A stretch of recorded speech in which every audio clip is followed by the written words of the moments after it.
हाँ नमस्कार, आपका हमारे इस चैनल पर हार्दिक स्वागत है। पश्चिम बंगाल में भारतीय जनता पार्टी का हाल दिल्ली, झारखंड व हरियाणा की तरह हो सकता है। जी हाँ, ध्यान से इस वीडियो को शुरू से अंत तक देखिएगा।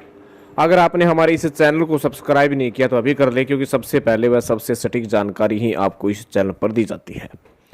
जैसे कि आपको पता है कि पश्चिम बंगाल में भारतीय जनता पार्टी 200 सीट जीतने का दावा ठोक रही है और अपनी सरकार बनाने का दावा भी ठोक रही है।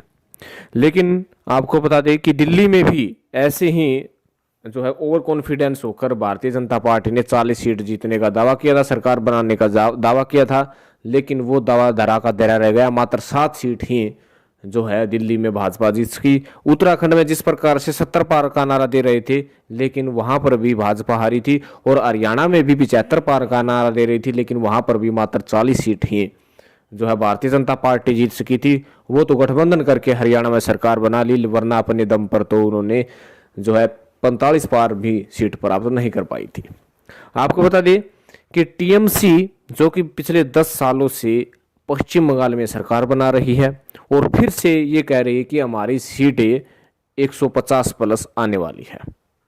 आपको बता दें कि भारतीय जनता पार्टी पश्चिम बंगाल में पहली बार सत्ता के लिए टीएमसी से भिड़ रही है। आज तक दहाई के आंकड़े को भी पश्चिम बंगाल विधानसभा चुनाव में पश्चिम बंगाल में नहीं पहुंच सकी थी, लेकिन आज सीधे तौर पर टीएमसी को चुनौती दे रही है।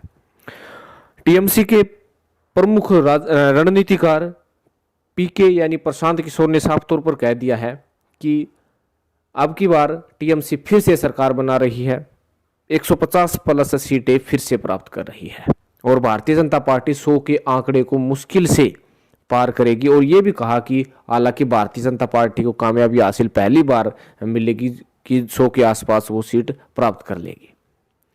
आपको बता दें कि भारतीय जनता पार्टी कभी 75 पार, कभी 40 पार, कभी 200 पार का नारा तो अवश्य देती है, लेकिन उसे प्राप्त करना बहुत मुश्किल हो जाता है। कारण है सिर्फ मोदी पर डिपेंड रहना।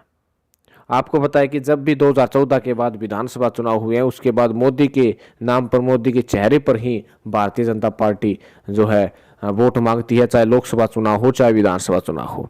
उत्तर प्रदेश में भी मोदी के नाम पर वोट मांगे थे, हरियाणा में भी 2014-15 के चुनाव में मोदी के नाम पर वोट मांगे थे, और इसके साथ साथ अन्य चुनाव में भी।